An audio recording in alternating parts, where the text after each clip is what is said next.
eu quero ministrar a respeito de libertação financeira, ok? Nesse momento, nesse bloco, digamos assim, né? Eu vou falar a respeito da questão da libertação financeira, porque eu sei que isso é algo que Satanás ele tem arrasado, ele tem trazido muita escassez. E o povo de Deus ele foi criado para comer o melhor dessa terra. Amém? E também nas finanças, certo? Isso é lícito, queridos. Né? Quando nós temos o coração no Senhor, o pecado do dinheiro não é o dinheiro. O pecado é se você coloca o seu coração no dinheiro. Aí sim. Agora, se você tem um coração em Deus, o Senhor tem prazer em nos abençoar. Amém? Então, eu quero te dizer que todas as vezes que nós não cumprimos os princípios do Senhor, os mandamentos do Senhor, o que vai acontecer? Há um rompimento ali e abre uma legalidade de pecado para Satanás agir, certo? Então, isso gera maldições, né? Então, todo pecado, transgressão e iniquidade que não foi confessado nem arrependido dá essa legalidade para Satanás. E eu quero ler para vocês um texto que está em Deuteronômio 28, 1 e 2, que diz assim: E será que, se ouvires a voz do Senhor teu Deus, tendo cuidado de guardar todos os seus mandamentos, que eu hoje te ordeno, o Senhor teu Deus te exaltará sobre todas as nações da terra, e todas essas bênçãos virão sobre ti e te alcançarão, quando ouvires a voz do Senhor teu Deus. Então aqui nós temos uma chave espiritual. Quando nós estamos alinhados à palavra de Deus, aos princípios eternos do Senhor, nós não precisamos ficar mendigando bênçãos da parte do Senhor. Elas correm atrás de nós e nos alcançam. Isso é maravilhoso, queridos. Isso é tremendo. Então, depois, dentro desse texto de Deuteronômio 28, se você ler ele completo, do versículo 3 ao versículo 13, ele vai falar das bênçãos que virão através da obediência, né?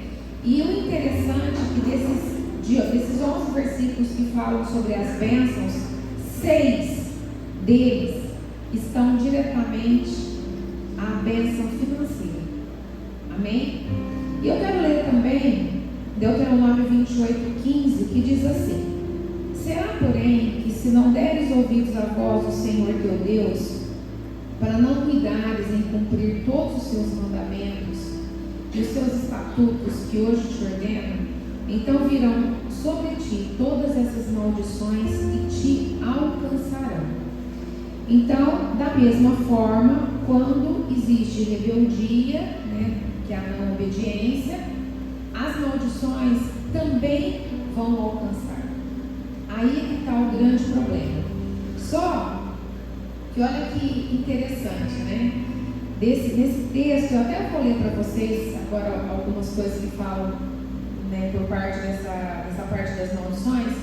Só que quando o Senhor começa a escrever as maldições, mais de 50 versículos ele fala de maldições.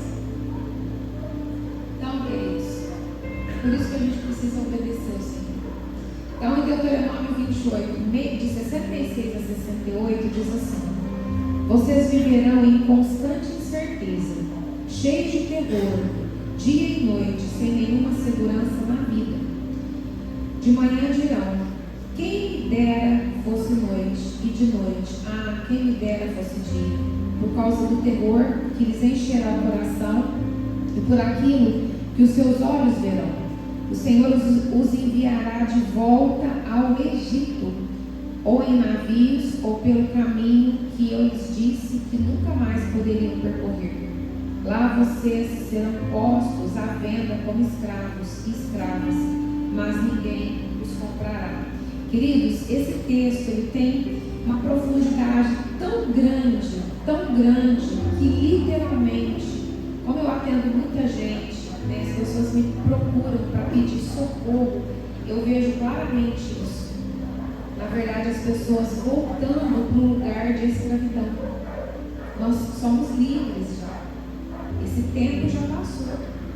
Amém? Mas literalmente, se a pessoa não cuidar, Satanás ele vai fazendo de uma forma com que a pessoa vai ficando totalmente aprisionada e ela volta para o período de escravidão. Amém? O Senhor quer que nos quer livre. E olha o que está todos esses capítulos, né, de Deuteronômio 28, 29 e 30, o Senhor vai reforçar a respeito desse assunto. Mas agora eu quero entrar em Deuteronômio 30, 19, que diz assim: os céus e a terra hoje tomam por testemunhas contra vós, de que te tem proposto a vida e a morte, a bênção e a maldição. Escolhe, pois, a vida para que vivas, tu e a tua descendência. Então aqui nós temos uma chave espiritual, né, como eu tenho falado, tudo aquilo que nós fazemos quando nós não confessamos, não nos arrependemos, isso vai repercutir para as gerações futuras, para os filhos, netos, bisnetos. Então, de repente, né, se você, às vezes, a pessoa está desanimada, não estou nem com a vida, não é isso. Na verdade, você tem descendentes. Se você tem filhos, você provavelmente vai ter netos, bisnetos, né? E assim vai. Então, nós precisamos deixar um legado de bênção para os nossos filhos e para os nossos netos. E aqui eu quero, eu já falei por cima esse texto, mas eu quero ler agora o versículo, que tem muitas pessoas, hoje nós temos várias linhas, né, de visões, digamos assim, e tem muita gente que bate no pé e fala: olha, isso não existe, não precisa disso, na verdade Jesus já morreu na cruz, já não, né, tem alguns que falam que o Velho Testamento já ficou para trás, é a época da graça, é isso, é aquilo. Mas eu quero ler para vocês em Mateus 5, no Sermão do Monte, o próprio Jesus diz em Mateus 5, 17 e 18. Depois daquele período daquela ministração do Sermão do Monte: não pensem que vim abolir a lei ou os profetas. Não vim abolir, mas cumprir. Digo-lhes a verdade: enquanto existirem céus e terra, de forma alguma desaparecerá da lei a menor letra ou o menor traço, até que tudo se cumpra. Queridos, na verdade, quem falou isso foi o próprio Jesus. Não foi nenhum dos profetas, foi o próprio Jesus. Então, através do período da graça, isso facilita, isso nos ajuda, isso faz o período da graça, esse tempo que nós estamos vivendo, nos capacita a cumprir a lei. É muito diferente, porque Ele nos dá graça. Literalmente, isso nos ajuda a cumprir a lei. Amém? Em Romanos 6, 23 diz assim: o salário do pecado é a morte. Ou seja, a recompensa do pecado é a morte. O salário do pecado é a morte. Então, e que tipo de morte? Em todas as áreas da vida da pessoa. Então, dependendo da forma que você lidou com o dinheiro, lida com o dinheiro, isso vai ter uma consequência muito grande. Por quê? Porque, ao contrário do que a maioria das pessoas pensam, o dinheiro, ele não é algo físico. O dinheiro é algo espiritual. Uma das coisas que eu mais ouço: pastora, na verdade eu não sei o que acontece com o meu dinheiro, eu recebo. Quando eu vejo, não tem mais nada e eu não fiz nada com o dinheiro. Porque o dinheiro, ele é espiritual. Certo?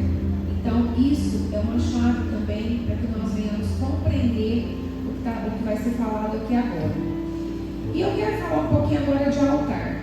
Altar na Bíblia representa lugar de adoração, reverência, oferta, gratidão, fé, compromisso, restauração e remissão. Então, todas as vezes que o homem se desvia dos caminhos do Senhor, o que ele faz? Ele derriba, ele destrói um altar na vida dele, certo? Então, essa ministração que eu estou trazendo é para falar a respeito de um altar remissivo, certo? Ou uma oferta remissiva. Tudo é a mesma coisa. Por quê? espiritual, quando nós falamos como se trata de finanças, é um pouquinho mais complicado. Não basta simplesmente confessar e se arrepender. Nós também temos que levantar um altar remissivo. E eu vou explicar para você como que funciona isso, certo? Aí vem uma outra pergunta: pastora, mas na verdade, que oferta que é essa? O que é isso? Mas Jesus não conquistou tudo isso para nós na cruz? Voltando a falar a respeito disso, a obra da cruz acabou com a culpa do pecado. Na verdade, a obra da cruz, ela resolveu o pecado, mas não a culpa do pecado. E isso é uma diferença, porque a cruz, ela não é automática, queridos. Vocês acham que depois de tudo que Jesus passou, todo o sofrimento de Jesus na cruz, a visão de algumas pessoas é que é algo mágico? Aceita Jesus, vem para a igreja, batiza e plim, tudo mudou. E não é assim. Não é assim. Existe uma parte, essa parte do homem. A parte do homem Deus não faz. Nós precisamos ir lá e tomar posse. Nós precisamos ir até a cruz e fazer o que precisa ser feito. Ok? Tá. Então, a respeito dessa oferta remissiva, desse altar remissivo, eu quero ler para vocês Levítico 5, 17 a 19, que diz assim: e se alguma pessoa pecar e fizer contra algum dos mandamentos do Senhor aquilo que não se deve fazer, ainda que o não soubesse, contudo, será ela culpada e levará a sua iniquidade. E trará o sacerdote um carneiro sem defeito do rebanho, conforme a sua estimação, para expiação da culpa. E o sacerdote por ela fará a expiação do erro que cometeu sem saber, e lhe será perdoado. Expiação de culpa certamente se fez culpado diante do Senhor. Queridos, isso explica muito bem aquela pessoa que fala: pastora, sou dizimista, sou ofertante, faço tudo o que tem que fazer e ainda assim a minha vida não rompe. É porque lá atrás você teve alguns envolvimentos nas trevas que Satanás está segurando essa legalidade, então precisa romper, ok? Então nós só rompemos esse tipo de legalidade levantando um altar remissivo ao Senhor, certo? Isso é muito sério, porque a quem já passou pelas trevas sabe que tudo lá é dinheiro, tudo é oferenda, tudo tem, né? Eu sei que tem gente aqui que já passou pelas trevas, porque já conversei com algumas pessoas. Então é assim, Satanás, ele não brinca. Na verdade, tudo ele pede, é bebida, é cigarro, é várias coisas. Isso custa dinheiro. Custa dinheiro. Então, o que acontece? O dinheiro da pessoa que teve esse tipo de envolvimento, se ela não levantar o altar remissivo, o dinheiro dela vai ficar preso naquele lugar. O dinheiro vai ficar preso nas trevas. Ok? A pessoa vive à margem dele. Parece que, olha, ela está para romper alguma coisa, parece que puxa ela para trás. É desse jeito que acontece. Então, de repente você vai me perguntar: por quais iniquidades que eu devo fazer esse altar remissivo? Nós precisamos levantar altares remissivos pelas nossas próprias iniquidades, pelos nossos envolvimentos. Daqui a pouquinho eu vou falar quais são os envolvimentos que precisam ser remidos, e também pelas iniquidades dos nossos pais e dos nossos antepassados. Porque dependendo do nível de envolvimento que eles tiveram, isso também vai ter um impacto na sua vida. E para exemplificar isso, eu quero ler um texto de Juízes 6, 24 a 28, que diz assim: Gideão construiu ali um altar em honra do Senhor e lhe deu este nome: o Senhor é paz. Até hoje o altar está em Ofra dos Abiesitas. Naquela mesma noite, o Senhor lhe disse: separe o segundo novilho do rebanho do seu pai, aquele de 7 anos de idade, despedace o altar de Baal que pertence a seu pai e corte o poste sagrado que está ao lado do altar. Depois faça um altar para o Senhor para o seu Deus no topo desta elevação. Ofereça o segundo novilho em holocausto com a madeira do poste sagrado que você irá cortar. Assim Gideão chamou 10 dos seus servos e fez como o Senhor lhe ordenara. Mas, com medo da sua família e dos homens da cidade, fez tudo de noite, não durante o dia. De manhã, quando os homens da cidade se levantaram, lá estava demolido o altar de Baal, com o poste sagrado ao seu lado, cortado, e com o segundo novilho sacrificado no altar recém-construído. Ou seja, qual foi o contexto disso? Na verdade, Gideão ia para a guerra. Qual trono que ele ia confrontar? O trono de Baal. Só que como o Senhor é fiel e Ele não nos deixa enganar jamais, Ele chamou Gideão e falou assim: peraí, só que antes você vai fazer uma coisa. Você vai lá na casa do seu pai, você vai derrubar aquele altar de Baal. Porque, queridos, como é que ele ia enfrentar Baal? Como é que ele ia confrontar esse trono se tinha uma legalidade na casa do pai dele, que com certeza ia atingir a vida dele, certo? Então o Senhor pediu que o altar fosse derrubado, o altar do outro Deus de Baal fosse derrubado, e ali que ele levantasse um altar ao Senhor, ao Deus vivo, para que aquela legalidade fosse dissipada e para que ele saísse vitorioso na guerra. Amém? Então agora eu vou falar para você quais são as iniquidades que precisam ser reparadas. Todo tipo de orgulho em suas raízes, né? Porque daí vem a desobediência, a rebelião, envolvimentos com jogos de azar, todo envolvimento com prostituição e perversidade sexual, tanto se você pagou a prostituição, como se você recebeu dinheiro de prostituição. De repente, você não teve envolvimento com isso, mas de repente você teve um parente lá atrás que teve uma casa com prostíbulo. De repente, uma avó, um avô, um bisavô, não sei, que teve um prostíbulo. Ou seja, o dinheiro que vinha era dinheiro de prostituição. Todo tipo de roubos, ok? Fraudes, tráfico, né? Essas coisas. Drogas, bebidas, cigarros, ocultismo e oferenda a demônios, derramamento de sangue, incluindo aborto, ok?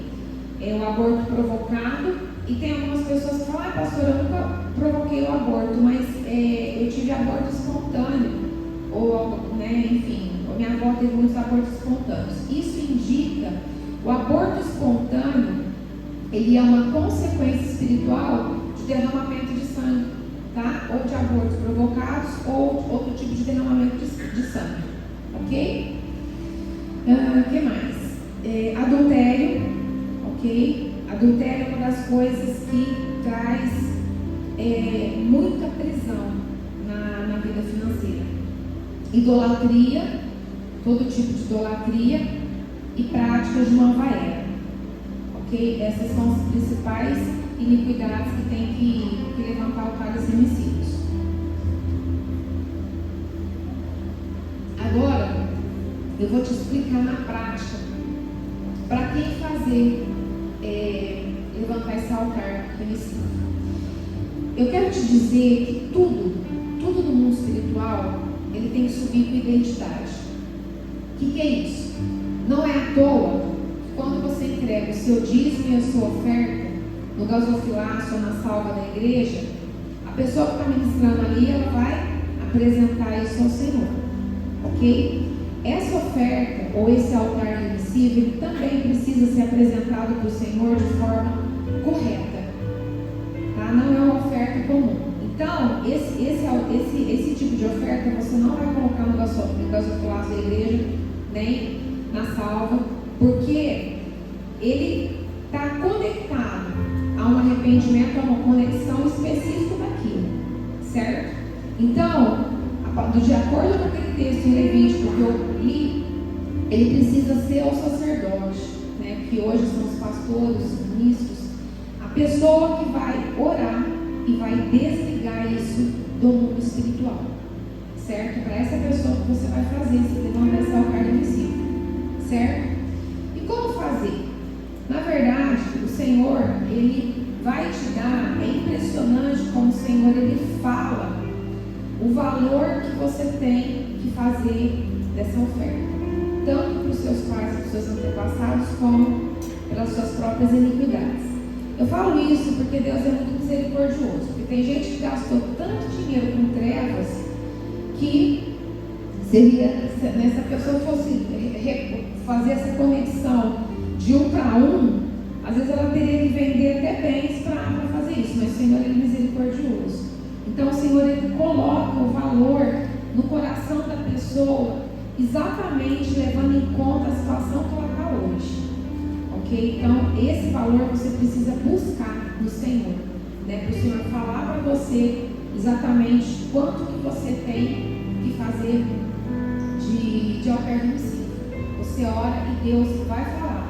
E você precisa também ter a consciência do que você está remindo, ok? Não é fazer por fazer, né? Tem que ter propósito. Não, na verdade é isso que Deus está me mostrando, que é isso que é a chave da minha libertação, seja pelas iniquidades dos pais e dos antepassados ou pela sua. Então eu vou levantar um altar invisível por isso, ou por várias dessas coisas. Tem pessoas que têm vários envolvimentos, ok? Então o Senhor também vai te trazer a revelação.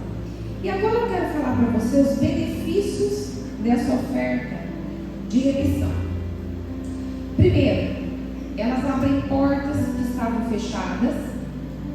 Segundo, elas paralisam maldições. E aqui eu quero ler um outro texto para vocês. Quero ler 2 Samuel 24, 18 e 19, que diz assim: Naquele mesmo dia, Gade foi dizer a Davi: Vai, edifique um altar na eira de Araúna, o Jebuseu. Davi foi para lá em obediência à ordem que Gade tinha dado em nome do Senhor. Agora a gente vai para 2 Samuel 24, 24 e 25. Mas o rei respondeu a Araúna: Não, faço questão de pagar o preço justo. Não oferecerei ao Senhor, meu Deus, holocaustos que não me custem nada. Davi comprou, pois, a eira e os bois por 50 peças de prata. E Davi edificou ali um altar ao Senhor e ofereceu holocaustos e sacrifícios de comunhão.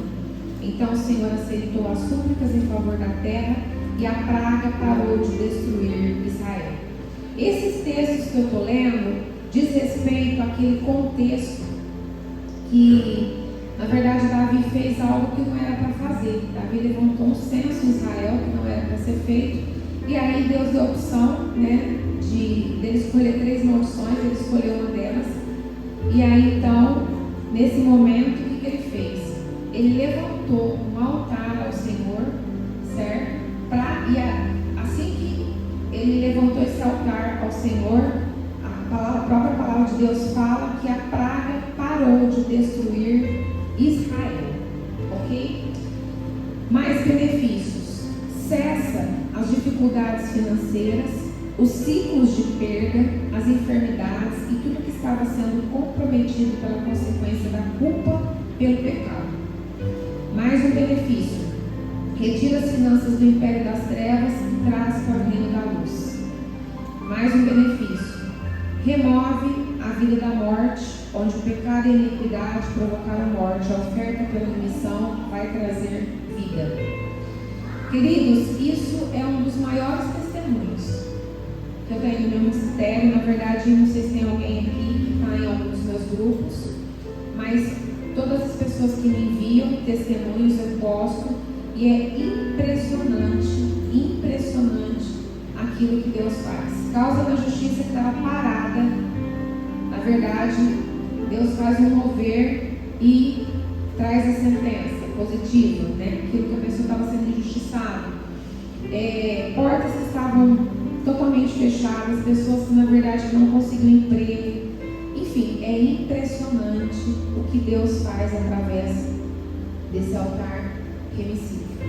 É muito. Lucas 5,14, que diz assim: E ordenou-lhes que a ninguém o dissesse, mas vai, disse, mostra-te ao sacerdote, oferece pela tua purificação que Moisés determinou para que lhes sirva de testemunho.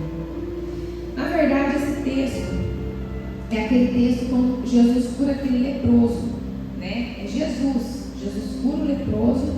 E o que o Senhor orientou? Porque eu faço questão de trazer esse texto porque tem muita gente que fica nessa coisa, mas Jesus veio e tal. Então o que Jesus fez? Jesus curou o leproso e orientou que ele procurasse o sacerdote para fazer a oferta pela sua purificação, que faz menção ao texto de Levítico 14, 2 a 32. Ou seja, na verdade, o Senhor, ele poderia falar, está tudo certo, mas não. Por quê? Porque o Senhor é Deus de princípios. A palavra de Deus são princípios e mandamentos.